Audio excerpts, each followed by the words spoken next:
about other chapters. In progress. So this is quite a long passage, so bear with me. We'll move through it together. But it begins with the birth of Isaac. And it says, "The Lord dealt with Sarah as he had, and the Lord did for Sarah as he had promised. Sarah conceived and bore Abraham a son in his old age, at the time of which God had spoken to him. Abraham gave the name Isaac to his son, who Sarah bore, and Abraham circumcised his son Isaac when he was 8 days old, as God had commanded. Now Abraham was 100 years old when his son Isaac was born. And now Sarah said, God has brought laughter for me. Everyone who hears will laugh with me. Who would have ever said to Abraham that Sarah would nurse children? Yet I have bore a son in his old age." The child grew and was weaned, and Abraham made a great feast on the day that Isaac was weaned. But Sarah saw the son of Hagar, the Egyptian, whom she had borne to Abraham, playing with her son Isaac. So she said to Abraham, "Cast out the slave woman with her son, for the son of the slave woman shall not inherit along with my son Isaac." The matter was very distressing to Abraham on account of his sons. But God said to Abraham, "Do not be distressed because of the boy and because of the woman. Whatever Sarah says to you, do as she says to you, for it is through Isaac that offspring shall be named for you. And as for the son of this slave woman, I will make a nation of him also, because he is your offspring." So Abraham rose early in the morning and took bread and a skin of water and gave it to Hagar, putting it on her shoulder, along with the child, and sent her away. And she departed and wandered about in the wilderness of Beersheba.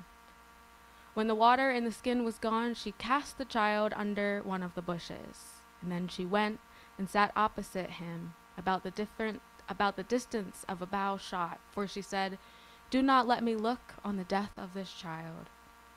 And as she sat, she lifted up her voice and wept. And God heard the voice of the boy, and the angel of God called to Hagar from heaven and said, "What troubles you, Hagar? Do not be afraid, for God has heard the voice of the boy where he is. Come, lift him up and hold him fast, for I will make him into a great nation." And then God opened her eyes, and she saw a well of water. She went and filled the skin with water and gave the boy a drink. God was with the boy, and he grew up. He lived in the wilderness and became an expert with the bow. He lived in the wilderness, and his mother got a wife from him from the land of Egypt.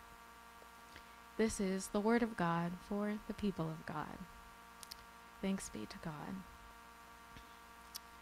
Well, quite a strange story that we don't really talk about a whole lot. Um, but we are going to try and wrap our arms around it. So, this young boy who we know grew up to be Ishmael. And Hagar and Ishmael are two of the greatest underdogs, as we call them, in the biblical narrative.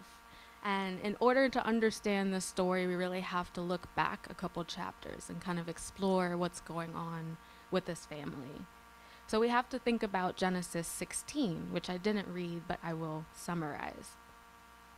So when we first hear about Hagar for the first time, she is introduced as a problem to be solved. In fact, she is experienced by this family as quite an embarrassment. Her story begins with Abraham and Sarah, two well-known figures that we have often heard of in the Old Testament. And the problem occurs when Abraham and Sarah are promised a child and an inheritance in their old age, but it's taking a long time, and Sarah is having a hard time getting pregnant. And in their impatience, Sarah asks her husband to start a family through Hagar, essentially not giving her any will of her own and saying, maybe God needs a little bit of help bringing the promise to pass. Maybe there is a solution here that even God hadn't thought about. So Sarah says to Abraham, "Go with our maidservant, and maybe we can start a family through her." Then the problem comes when Hagar immediately becomes pregnant with Abraham's first child. And then Sarah changes her mind, kind of, and feels that the situation is a little bit more than she bargained for. She starts to see Hagar and the child Ishmael as a burden, a problem to be dealt with, managed, and eventually discarded. Sarah becomes insecure and resentful, mistreating Hagar, which drives her away, the baby and her into the wilderness in order to find some relief from this whole family drama. And yet, as the story goes, God finds Hagar in the wilderness, comforting her, though no one else sees her worth and dignity. And God does. In fact, this encounter is so powerful that Hagar becomes the first person in the Old Testament to ever name God. She calls the divine El Roy, which means the God who sees. It was not Abraham, Isaac, or Jacob who had this privilege. It was a woman whose story is often considered marginal to the story, whose name is often forgotten. She is the first person who ever names God. Unfortunately, though, the wilderness is not a kind place for a single woman, much less a woman with a child. As Hagar's survival was at risk, and so she needs to go back home if she has any chance of survival. And so that's where our story picks up today. She's back home, and she has gone back to the house thinking that with God's promise that she experienced, she'll be accepted now. If what God says is true, then maybe they'll like me now. Maybe they'll realize that this wasn't my fault. But unfortunately, when she goes back to her family, she is once again rejected to be cast away and not even identified in this passage. Only the boy is really mentioned. Here we see that Hagar's abuse and mistreatment continues, and she is thrown out into the wilderness again. And despite being cast out, God finds her in the wilderness not once, but twice. In the wilderness, they fear despair and dehydration, and they experience another divine encounter, which gives them strength and comfort to carry on. In this moment, God again promises to bless them and give them an inheritance, carving out a way for their family to survive, but also thrive through the painful circumstances they were in. God provided a well, offering sustenance and hope in their darkest hour, a way for them to carve out a life for themselves, not home, but a new home. The injustice of Hagar's story is not just what happens in the story itself, but there's also something deeply troubling about how her story gets told by pastors and teachers. Because if you've spent any amount of time in church, I bet you've heard a lot about Abraham and a lot about Sarah and a little bit about Hagar. I bet you've heard a lot about Father Abraham, right? And all of his descendants and all of the land that he inherited. Yet, Hagar's story is often an afterthought. We either don't talk about her at all, or we talk about her existence as merely a lesson for Abraham and Sarah. Her only purpose is to teach them how to be less impatient, how to be less unfaithful, and she becomes a pawn in someone else's story. And we do this as scholars and as pastors as well. We continue to marginalize Hagar even as we retell her story. We forget that there is something that's taken away from her. There was something taken away from her. There's a way where her bodily autonomy is denied, where her desires are denied. We rarely allow her story to stand on its own from her own perspective, from her own body, and her own voice. And yet, Hagar's story matters, and her life matters. And so today we have the opportunity to reflect on what that story means. Because of the injustice not only of the story but also of those who tell it, Hagar's story resonates with the many experiences of people who are marginalized in multiple ways. She is a woman of color with very little power and resources. She is working for those who are more powerful, and she's a victim of circumstance, cast aside, abandoned, misunderstood, her own needs not being attended to, her own story not really being told.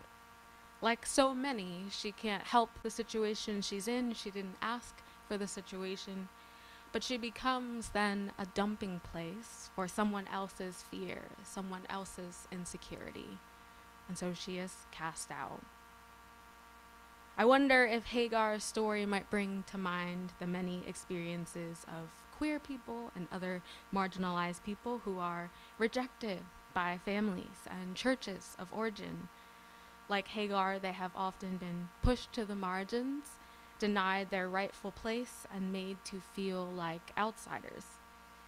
In her journey of seeking refuge in the wilderness, we find a parallel with those individuals who have had to search for their own spaces of belonging and acceptance. Where there's a parallel between often the same people and places that are supposed to provide safety and security become sites of shame, embarrassment, and hatred. Sometimes this kind of fight or flight response can go on for years, like queer people running away or trying to hide or contort themselves into someone else's expectations. And on the other hand, the fight instinct can also kick in. People going to great lengths trying to explain themselves and fight for their place. Many of them going through their own wilderness experiences, where it feels quite lonely at first, even dangerous. And sometimes families are able to work through this turmoil, but very often they do not make it past that point, and the war for acceptance ends in being rejected. And in spite of that, there are so many among us that find their way eventually, building other forms of support and perhaps even creating their own families, even if they are not traditional families. And I wonder if in a similar way, Hagar's unconventional role in the family challenges our notions of traditional family structures. As she became pregnant with Ishmael, Hagar disrupts the expected narrative. Of course, she didn't choose it, but she dignifies it with the way that she survives and pushes through, expanding our understanding of kinship. Her family obviously had this non-traditional way of beginning, but it also ended up being that she was a single parent raising her young son alone, the same kind of family that today would often be weaponized for being incomplete, immoral, or abusing the system that we would say today. But this is the family that God finds in the wilderness, the same family that God blesses with promises, the same family that is holy to God. And in our society today, we are also learning more about all kinds of different families. Some are single parent families, some have 2 moms and 2 dads, and some are adopted, and some are intercultural. And we can see how, just like Hagar, there are many stories of God blessing all kinds of families, in spite of how their family or church treated them. So a few weeks ago, we had the opportunity to participate in the Pride Festival, where we held a table and passed out treats and educational materials for people wanting to learn more about the church and inclusion. And that afternoon, we had the opportunity to meet hundreds of people probably throughout the day, listening to their stories. Because we were a church, a lot of people had strong responses to us, whether good or bad, stories full of joy and pain. Some were grateful that we were there, and others were very suspicious that we were there, uncomfortable that we were there. And many of them shared their stories openly with us. Many of these stories included being rejected by family and church, being thrown away because of things beyond their control. And it's a true privilege to be invited into that space. It's also a, a challenge to us as well. And many of those conversations we had the opportunity to either say with words or with actions, we see you, we honor you, the way you've survived and thrived in a violent world. We affirm the families you've come from or created for yourselves. We do not reject you or place on you our fears or anxieties, our toxic relationships with the Bible, with church. And we honor the way that God has allowed for the diversity in the world through the wilderness experiences, despite what others have said and done. And so while Hagar is glazed over in mainstream scholarship and churches, she is often highly revered, though, in liberation theology. So these are people who look at the Bible through the lens of Black women and other women of color. Many have found her story to be especially comforting because of her forgottenness. For example, some consider the surrogacy of the story is not unlike the experiences of some enslaved women or the modern underpaid jobs of women of color today.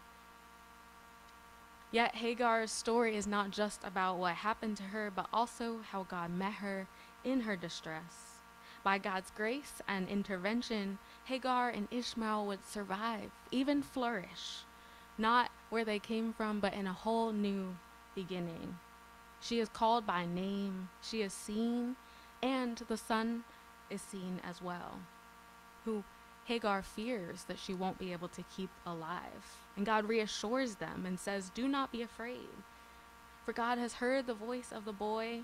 Come, lift him up, hold his hand, for I will make him into a great nation." And so not only is Hagar noticed, but she is also given agency, wisdom, and skill to live her life in a non-traditional way, where she can provide for her family in the ways that are best for them, moving forward, not according to someone else's script, not as a scapegoat for someone else, and not in an environment that is unsafe for their minds and bodies. This divine encounter reminds us that people are not forgotten and that stories matter.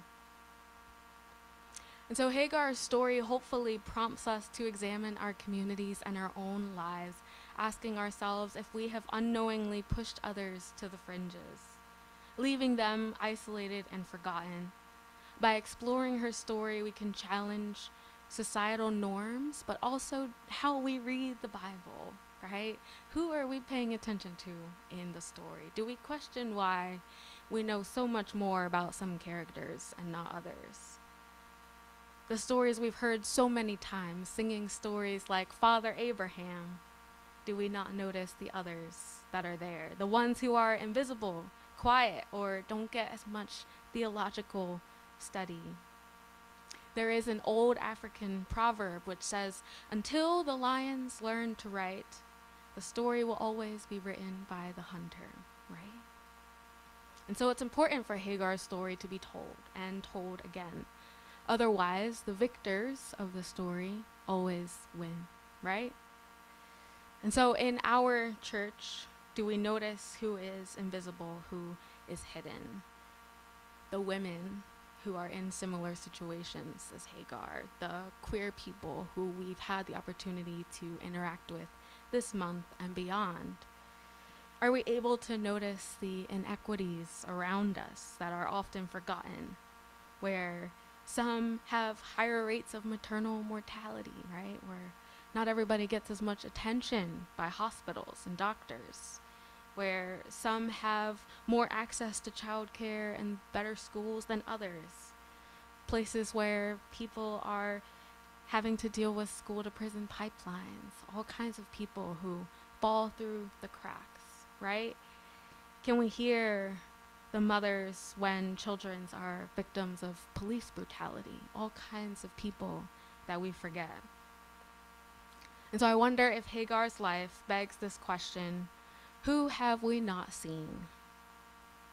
But the answer to her life is that God sees and also calls us to be more authentic listeners as we move through the world. Because God doesn't just do things, does it through people, right?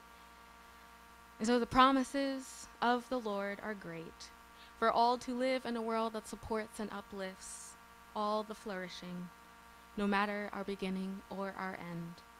Thanks be to God. Amen.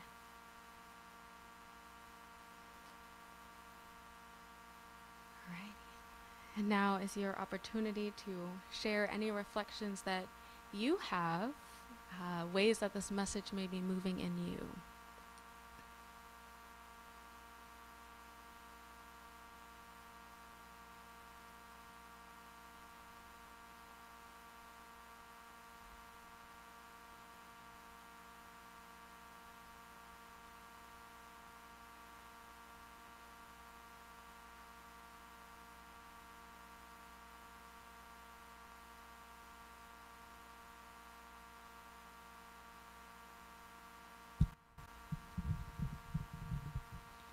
Once again, you have story I've heard so many times. And again, I'm wondering, because my understanding too is that Islam considers Ishmael to be their father through Abraham, and that you don't hear. I never heard that in a church context, and that's another way. I think the church, in many ways, has marginalized the other religions. They can't really marginalize Judaism because they came from Judaism. Yeah. But not even to mention, as part of, that Ishmael, Hagar, and Ishmael were the beginnings of Islam. Yeah. And that's the great nation they were talking about. And that's part of God's plan. Yeah. As in your own scripture. Yeah. They don't want to talk about that. Yeah. Which is how I always saw the story. But I didn't see, of course, the parallels with queer community and the other marginalized, and so much more to get out of the story, so thank you. Yeah, thank you for that. Yeah, if I had time, I would really want to get into all of that. But yeah, you're right. So in the story, Isaac is traditionally seen as the ancestor of the Jewish people, and Ishmael's descendants went on to be a lot of them in Islam. So we can see, because of that, why we put them in certain categories because of how the family started and how the story goes and where people ended up moving to, right? Because we know that Isaac and Ishmael moved to different places and ended up having different families. And because of that, yeah, there's more reason for us to demonize them. And so really lifting that out. And the Jewish people as well. Yeah. Though we come from them, we still have been very anti-Semitic, so need to work with that. Any other reflections?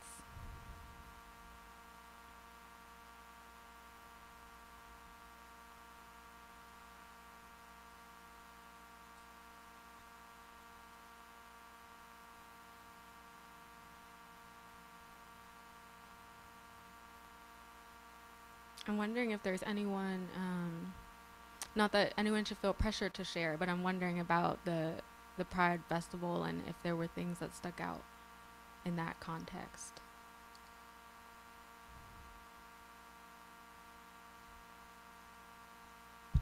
Hi.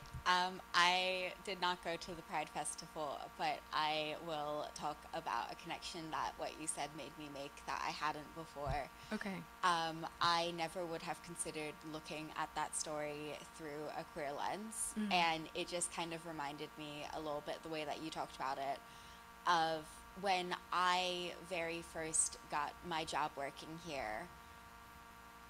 None of my friends' immediate reaction was, "Oh my God, I'm so happy for you. You got a new job."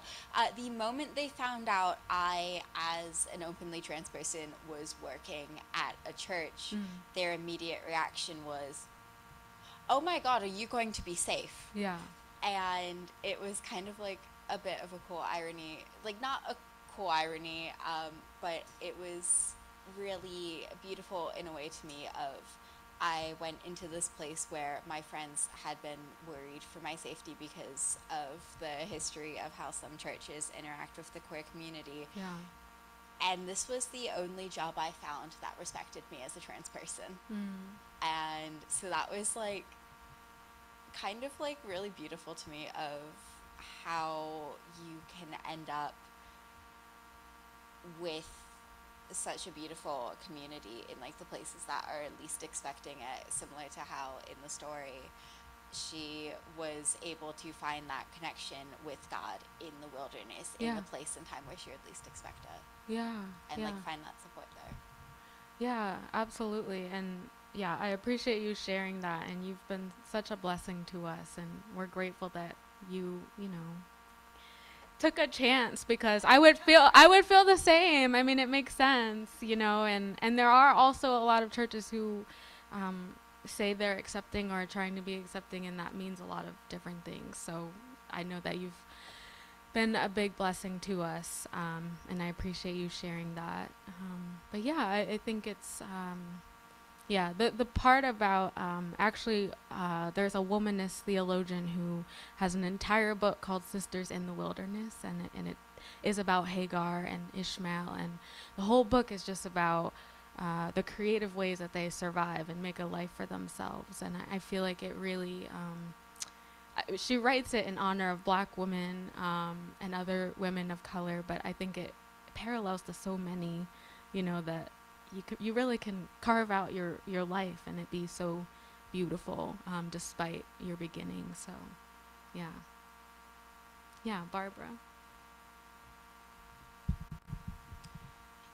Yeah, I'm reflecting on the Pride Festival because it was eye-opening to me. I never knew the degree of how people felt so marginalized. And like you said, some were good experiences we had with people coming to us, and some did not. And some you could tell were really, really hurting. Yeah. And I hope we did some good, said something right to put them in the right direction. But I've been focusing a lot from the Pride Festival on how many young children were there. And I'm hoping that we're opening the eyes of the young. And in my day, we never would have gone to a Pride Festival, you know, so this to me is joy. I mean, it brings joy to see all the young kids that were there, that they were experiencing at a very young age, this experience. And I just hope they can learn from it and bring more into the world the way we need to be. So. Yeah, definitely. Yeah, it was very cool to see an intergenerational kind of gathering, and also getting to see the kids who, you know, are going to have a lot to teach us and are going to live different and do things different. That's important for us. So yeah, I know I'm inspired by that.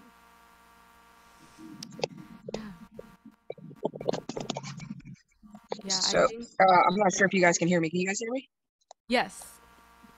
All right. So I think it's just ironic. My wife and I were unfortunately having a unhealthy debate via social media with a family member. There's a photo that's been circulating social media of the traditional family under an umbrella with the rainbow coming down from it, and folks saying things to the effect of protecting children from this, so what the rainbow represents. And it's a very hurtful image to my family, because for us, we want Odin to not be penalized for who we are, who his parents are. We want to be respected as his parents. So there was a really big debate around that. And it was definitely a fight rather than flight situation for us. But we had a lot of discussion, Lou and I, over the last week of celebrating our family, even though it's not traditional, and bringing a lot of light to our family still having value regardless of what it looks like. And I think even at some point in the debate, God was brought up, and I was like, we worship like everybody else. We have a safe space to do so. And I was really, really excited about it, like really, really stoked, because it was, for the longest time, that wasn't a thing for us. And it was really, really awesome to be able to say, you know what, there are places where we can be celebrated as Christians and of the LGBTQ community. So it was interesting. And then a lot of folks from there, just the outpour of, we love your family. You guys are great parents. Like, we're really excited. You know what I mean? We happy Pride Month. Like, I mean, a lot of people were, even in the midst of arguing with the aunt via social media, there was just a lot of people showing so much support to our family. And it was not necessarily people we weren't expecting, but there were people we weren't expecting. Yeah. And it's nice to see that it's not uh, untraditional is not any less of value, and that's, and finding validity in that, in the scripture that you read today is just ironic. I mean, healthy debate, conversation, everything over the last couple of weeks. And that was part of it too. We were really, really worried about celebrating Pride Month this year and taking our son anywhere because of things like that, and not feeling safe. But we get to celebrate our family every week with you guys. We get to celebrate in our home, and the people that we love and care about celebrate us as well when we celebrate them. So it was just really interesting to hear that come through. Mm-hmm. Nail right on the head. Like, but yeah, that's it. Miss you guys. Can't wait to be there next week. Yeah, we're excited for you to be here. Glad that you're able to tune in, and glad that that resonated. Yeah, I mean, I think that there's a lot happening in this story. I mean, it's painful. There's trauma there. There's things that happen that shouldn't have happened, right? It's not unlike a lot of what was going on at the time.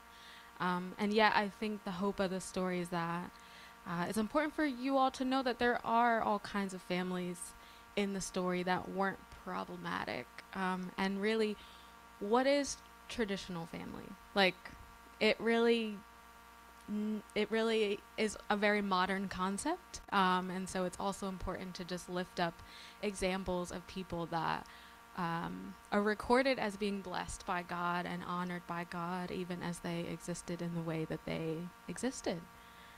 And so this is just one other example that you can add to those conversations on Facebook or over Thanksgiving or wherever those things happen. They are there. Any others?